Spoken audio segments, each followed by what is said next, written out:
Welcome to fucking mushroom hunting with Sean. No, that's not right. Welcome to nature and shit with Sean. Scratch that. Welcome to philosophy and shit with... Damn, nope. Fuck it. Welcome to whatever the fuck this episode wants to be. Let's just go do a little forest bathing and see what the fuck happens, shall we? Well, it finally rained here in Sonoma County, and we were out here the other day, and Furniculus says to me, he says, "Ooh." And I says, "Damn, dude, you're right. We haven't done a fucking mushroom hunting episode in a while." Well, that's because in these woods we frequently haunt, there hasn't been much action as of late, but Furniculus and I very rarely specifically go mushroom hunting anyway.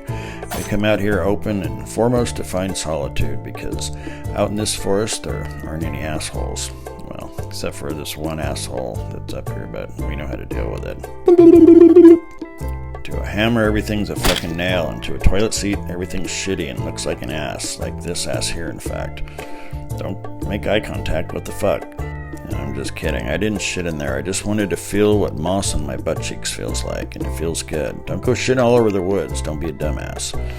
We come out here open-minded so that we can hear the song the forest is singing, and we resonate with its strange melody. We've been hiking this particular area for years. It was instrumental in helping to unfuck our heads, that and resolve and diligent attention towards our minds.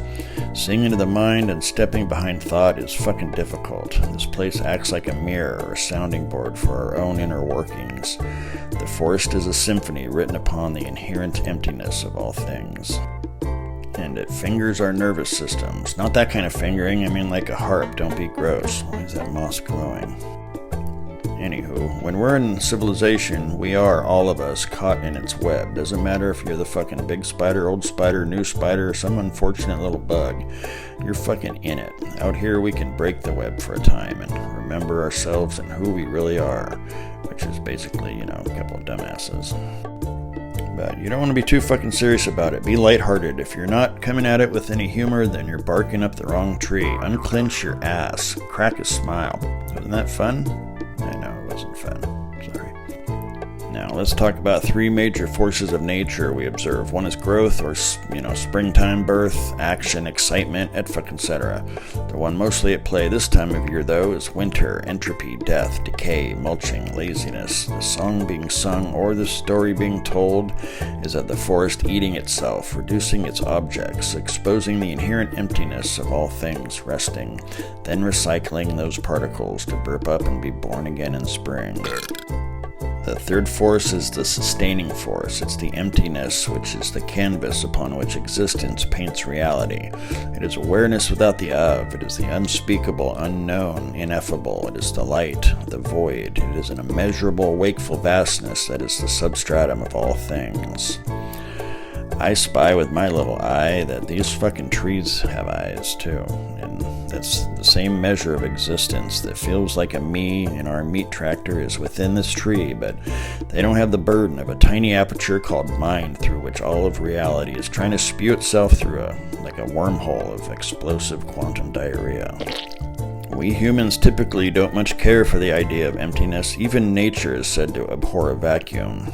After all, emptiness fucking blew its own empty ass up in an infinite probability wave, which collapsed into particles, which cooled down and fucking woke back up in myriads of forms of every possibility of what it could be, but with amnesia, so it could experience itself in every form that it's not, but of course that it actually fucking is. Pretty fucking weird, huh? But also pretty fucking cool that we have these wrinkly pink meat computers to contemplate emptiness and our place in and as the immensity itself. But anyway, look at this big ass wood rat den. Wood rats are like, fuck that shit. They don't want an immensity over their heads. There's hawks and owls and shit up there.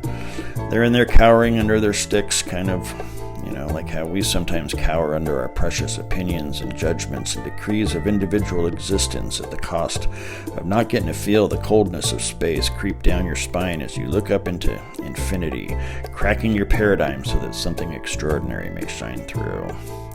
Oh, looky here, we have a glory hole.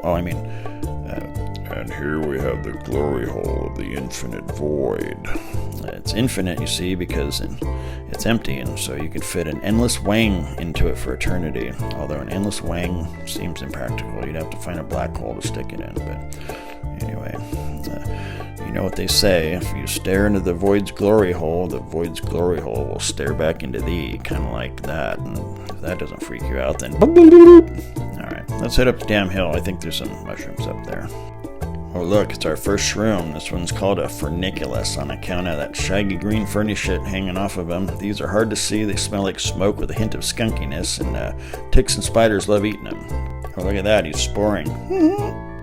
Anywho, another reciprocal situation that mirrors life out here is, the path, but the whole path analogy has been beaten to shit, so let's talk about fucking hills. I mean, don't actually try to fuck a hill, but do go hike up one. It's what we're made to do. It's the reason endorphins flood our system when we exert ourselves, and then we feel fucking good. Now, there's nothing wrong with a path. I love a damn path. Furniculus and I prefer deer trails when possible, but when it's not possible, we meat tractor our asses up old logging roads. We decide on a general direction and clamber our asses up based on foliage and crags and divert when necessary based on all that shit. I think we in general have a tendency to get too attached to a damn path. Now, motherfuckers will claim to have found a way to some elevated state of being, and they'll say, looky here, I found the path. Follow me in my path, the only way. Now, give me some path money while you're at it, on account of you're walking on my path and shit. It's my pathway or the highway, they say. Okay, fine, I'll take the highway, dumbass. If someone tries to sell you a path, be cautious, because pushing a path implies a destination, and a destination casts our minds forward and out of this moment, and we won't even enjoy the damn path anymore. This notion can apply to all kinds of shit, and there's more I could say about paths, but we're meant to figure it the fuck out ourselves, so get your ass invigorated and instead go climb a damn hill, or don't. I'm not the fucking boss of you. Alright, well, you're probably getting sick of all this nature, philosophy shit, or whatever the fuck it is. It's to be expected. When faced with the unknown, when faced with a void, we can't handle it, and we immediately just want to stick something in it and fill it. And that's how trees are born. I should call her. Alright, I know there's some mushrooms up in this bitch, and boom, look at these little bitches. Nice young oysters hanging off the bottom of this tan oak like little boobs. I love boobs. Alright, let's take a little core sample, because I know you weirdos like that shit. And, it smells like fucking mushroom, duh. Here's another fucking life lesson analogy. If a fucking tree falls on your path, you can either go around it or cut through it. Figure it the fuck out. You're welcome. Looks like I'm doing something else there. Another life lesson, when sheathing your kukri, don't cut your junk off, or you'll need a wooden wang like this to push into the bush thereafter. Wifey Pooh will be super mad at me too. Marching onward, feeling accomplished that I didn't cut off my wang today. Speaking of wangs, where the fuck is Furniculus? Oh, there he is. Sneaky fuck. Anywho, we love the solitude of this fucking place, and I can say with certainty not another motherfucker alive knows it like we do. I love it so much I wrote a poem. It goes, you should fear coming here, because if you do, we'll throw our poo at you. That's what we'll do. The end. Actually, it's so fucking steep up here in places no one would want to bother, and that's how we like it. It's a wonder we haven't broke our dicks yet. Anyway, here's another mushroom. This one's called the Western Grisette. Now, I know folks like my friend Fascinated by Fun Guy like the tapping thing, but I'm not trying to copy motherfuckers, so I thought maybe I'd be the strumming guy. I will strum my finger. I am the spore bringer. If I switch to my thumb, I may make you come. Look under here. Check out these fucking gills. I know. I'm strumming and shit. Fuck, this is getting long. Well, if you're still here, then the fuck is wrong with you? Now, what was I about to do? Oh yeah, find Furniculus. The motherfucker's always hiding from satellites that aren't there. Or are they? Here's a banana slug that experienced immediate shrinkage upon seeing me. My mustache has that effect on males, so... Alright, here's a couple more grisettes. Nothing to strum, so fine, fuck it. Tap, tap. Oh, this one looks like a boob. Tweak, tweak. Okay, that was a fucking lot, so let's recap. Everything from the atoms in your body to the outer reaches of the cosmos is 99.99999 fucking percent emptiness. We're stardust golems hurtling through a void.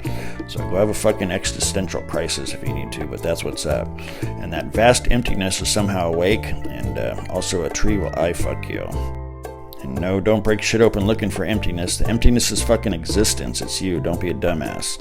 Now, we learned about blade safety and how not to cut your junk off, and how to escape from society's efforts to turn our roundness square. And finally, what goes up must come down. Whee! Don't break your dick.